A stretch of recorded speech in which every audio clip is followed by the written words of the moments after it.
आज का जो इम्पोर्टेंट प्रेस ब्रीफ आपसू ने कॉल किया है वो बहुत इम्पोर्टेंट सब्जेक्ट मैटर में हम लोग प्रेस कॉन्फ्रेंस दिया जा रहा है. First of all, it is good news to the entire people of Arunachal Pradesh and also good news for the state government on the BEX issues, Chakmas and Hajongs. So our basically today's brief will be on the PIL pile rider, Amal Kumar and Chakma and others for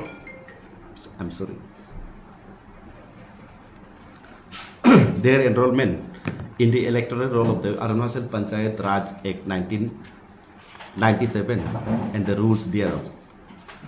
तो सबसे खुशी की बात ये है कि high court में उन्होंने फाइल किया तो उसमें हमारा आपसू का जीत हुआ, स्टेट गवर्नमेंट का जीत हुआ. ये जीत जो है आपसू का है, एंटायर अरुणाचल प्रदेश की है.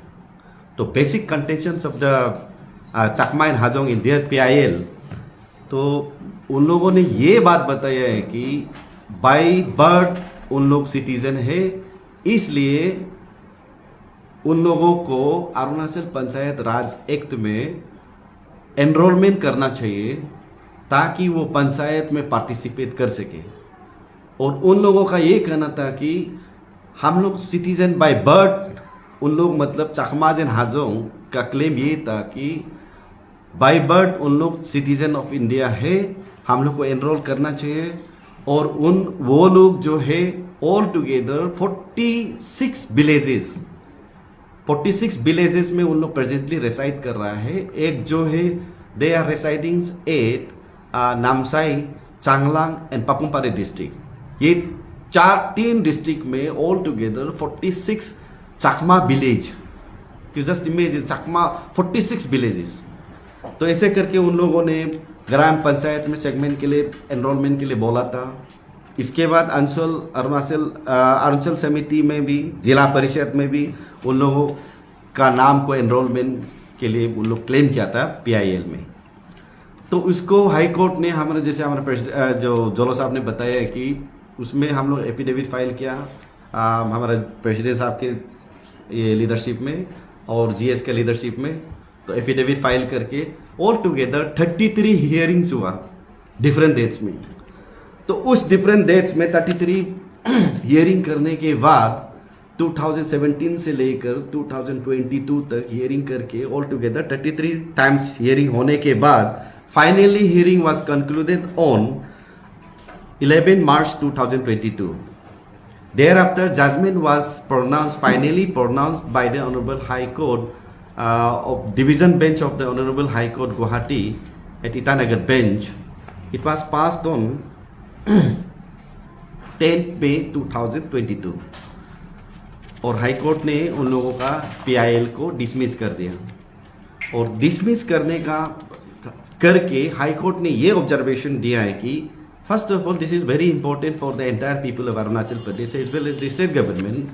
Then these Chakmas and Hajongs are citizen or not by birth, even by birth they are citizen or not is the subject matter of the Honorable Supreme Court. जहाँ में आपशू ऑलरेडी SLP फाइल करके रखे हैं, वहाँ पे matter pending है, सब जुडाइस है, इसलिए सिटीजन बाय बर्थ को इशू को हाई कोर्ट ने सेटल नहीं किया गया है. नंबर 1.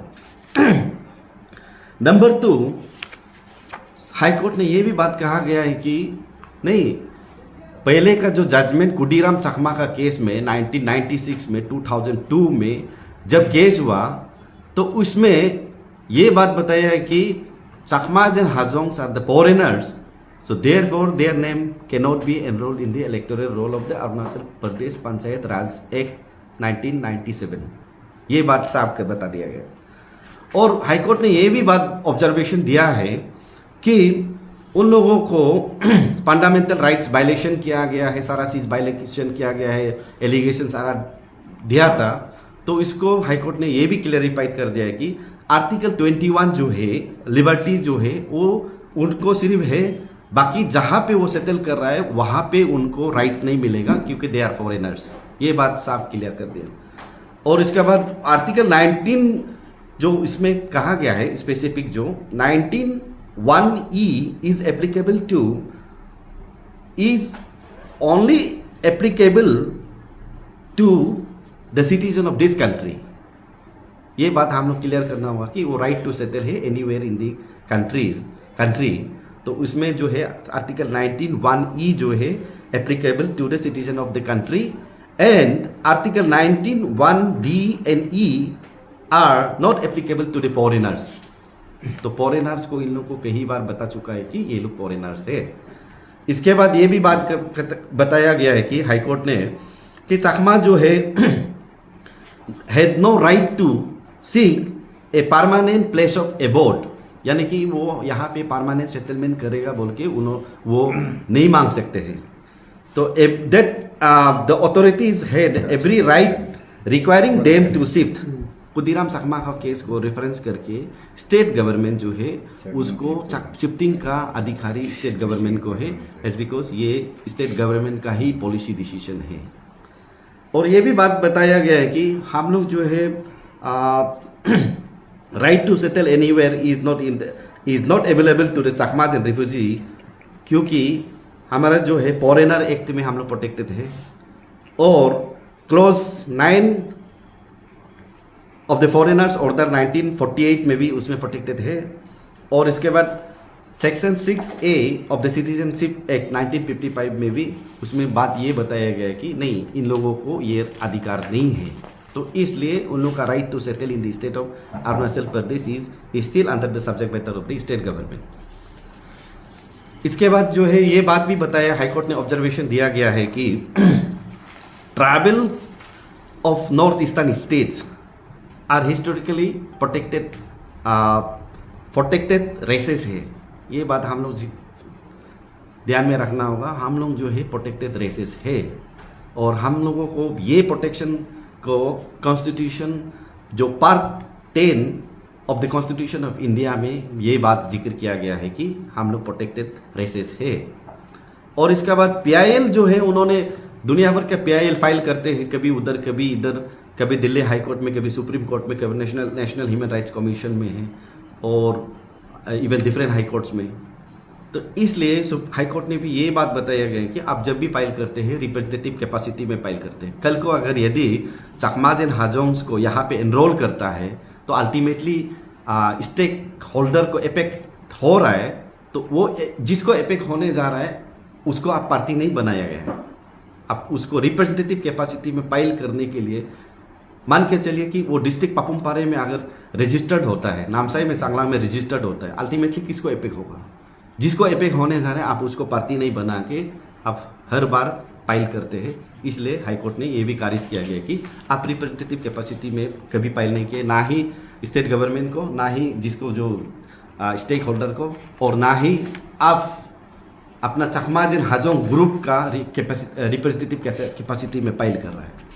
तो इसलिए ये बात को भी हाईकोर्ट ने जिक्र कर दिया कि साफ कर दिया कि नहीं, आप रिप्रेजेंटेटिव कैपेसिटी में फाइल नहीं किए हैं, इसलिए आपका PIL को हम लोग खारिज कर रहे हैं।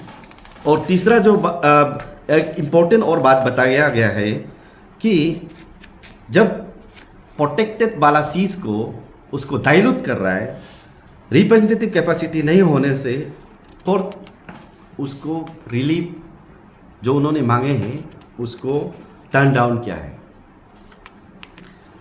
और इसके बाद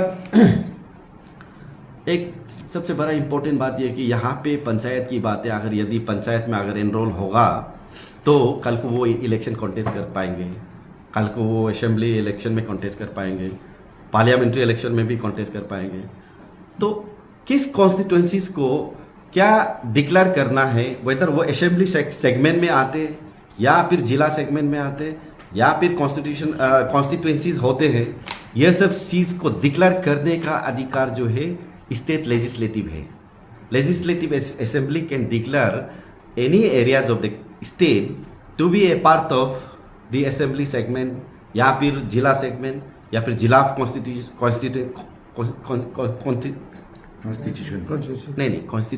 सॉरी। तो इसलिए उसको डिक्लेयर करने का अधिकार जो है स्टेट गवर्नमेंट लेजिस्लेचर है। तो इसलिए court can not give such directions that which constituency should be the state जो इलेक्शन के लिए, पंचायती राज इलेक्शन के लिए डिक्लेयर करना है, वो कोर्ट का जुरिस्डिक्शन में नहीं है, इसलिए ये बात को साफ खारिज कर दिया।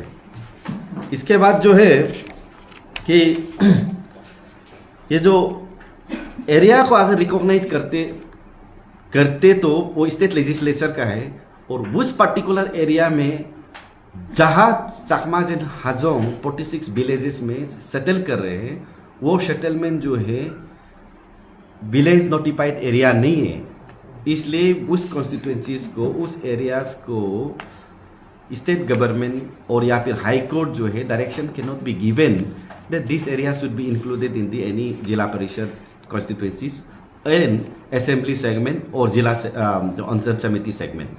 So that was the clear direction of the Honorable High Court that जो petition filed by the Chakmas and Hajongs in their PIL has been dismissed and leaving for the issues on citizenship by birth, as I have already pointed out, is still pending before the Honorable Supreme Court, which has been the PIL, the SLP public special leave petition filed by the APSU is still pending for disposal before the Honorable Supreme Court.